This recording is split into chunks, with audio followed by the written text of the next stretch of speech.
మరి కేసేపట్లో ప్రారంభం కానున్న ఎన్డీఏ పక్షాల భేటీకి సంబంధించి మరింత సమాచారం మా ప్రతినిధి అరుణ్ అడిగి తెలుసుకుందాం. అరుణ్, ఎన్డీఏ పక్షాల భేటీకి సంబంధించి వివరాలేంటి? ఎన్డీఏ పక్షాలు ఈ రోజు భేటీ అవుతున్నాయి. ఈ భేటీ కీలకం కాబోతోంది.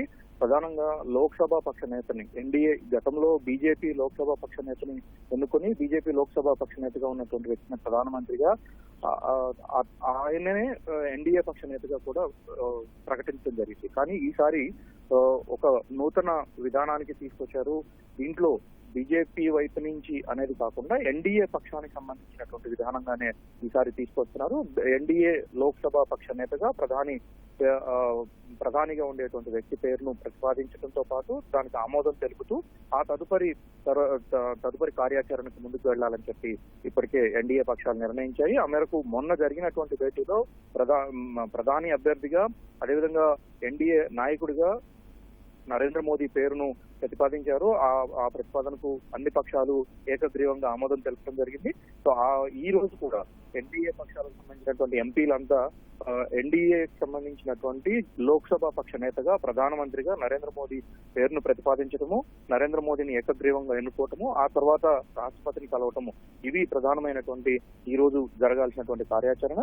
ఎన్డీఏ పక్షాల భేటీ అనంతరం ఎన్డీఏకి సంబంధించినటువంటి ఎంపీలందరికీ ప్రతి ఒక్కరిని పరిచయం చేయటము, ఎన్డీఏ పక్షాలకు సంబంధించినటువంటి నేతగా నరేంద్ర మోదీని ఎన్నుకున్న తర్వాత ఆ తదుపరి మిగిలినటువంటి కార్యాచరణకు వెళ్తారు. ఈ రోజే రాష్ట్రపతిని కలిసి ఎన్డీఏ కూటమి తరపున ప్రభుత్వాన్ని ఏర్పాటు చేయడానికి అవకాశం కల్పించాలని చెప్పి ఈ రోజు సాయంత్రం లోపు కోరబోతున్నారు. ఇప్పటికీ అది ఈ రోజు సాయంత్రం వరకు కలుస్తారు అనేటువంటి సమాచారం ఉంది తప్ప ఎన్ని గంటలకు అనేటువంటి ఖచ్చితమైనటువంటి సమాచారాన్ని ఇప్పటివరకు పార్టీలు వెల్లడించలేదు. పార్లమెంటులో ముగిసిన తర్వాత కార్యక్రమం అన్ని పూర్తయిన తర్వాత ఫార్మాలిటీస్ అన్ని పూర్తయిన తర్వాత రాష్ట్రపతిని కలిసి తదుపరి కార్యాచరణకు వెళ్లాలని చెప్పి ఎన్డీఏ పక్షాలకు సంబంధించినటువంటి నేతలు ఇప్పటికే నిర్ణయించారు. అదే సందర్భంలో పార్లమెంట్ లో ఎంపీల సమావేశం అనంతరం ఎన్డీఏ పక్షాలకు సంబంధించినటువంటి నేతలు మరోసారి భేటీ అవుతారనేటువంటి సమాచారం కూడా అందుతా ఉంది. ఈ రోజు జరిగేటువంటి భేటీలో ప్రధానంగా ఎవరెవరికి ఎన్నెన్ని మంత్రిత్వ శాఖలు ఇవ్వడానికి ఆస్కారం ఉంది, ఎవరెవరికి అంటే సంఖ్య వరకు ఈ రోజు ఖరారు కావడానికి ఆస్కారం కనిపిస్తా ఉంది. ఒక్కొక్క నితీష్ కుమార్ సంబంధించినటువంటి జేడీయూ తరఫున ఎంతమంది ఉంటారు, అదేవిధంగా కర్ణాటక కుమారస్వామి తరఫున ఎంతమంది కేబినెట్ లోకి రావాల్సి ఉంటుంది, అత్యధికంగా బీజేపీ తర్వాత అత్యధికంగా ఎంపీలు ఉన్నటువంటి తెలుగుదేశం పార్టీకి కేబినెట్ లో ఎన్ని స్థానాలకు అవకాశం దొరుకుతుంది, ఎన్ని స్థానాలు భర్తీ చేయడానికి పాసిబిలిటీస్ ఉంటాయి, ఇలా అన్ని విషయాలకు సంబంధించినటువంటి ఒక నెంబర్ ను ఈ రోజు ఖరారు చేయడానికి, ఆ తర్వాత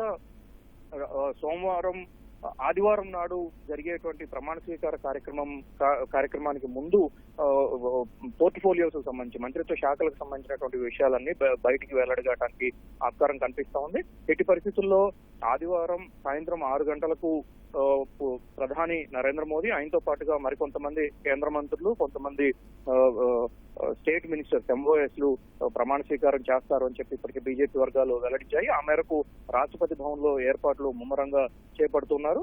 సో ఒకవైపు ఆ ఏర్పాట్లు కొనసాగుతున్నప్పటికీ మరోవైపు లోక్సభ పక్ష నేతగా నరేంద్ర మోదీని ఎన్నుకోవటము, దాని కొనసాగింపుగా ఎన్డీఏ పక్షాలకు కావాల్సినటువంటి మంత్రిత్వ శాఖలకు సంబంధించిన బెర్సుల సంఖ్యను ఖరారు చేయడము, ఈ ప్రక్రియ మరోవైపు కొనసాగుతా ఉంది. వినోద్,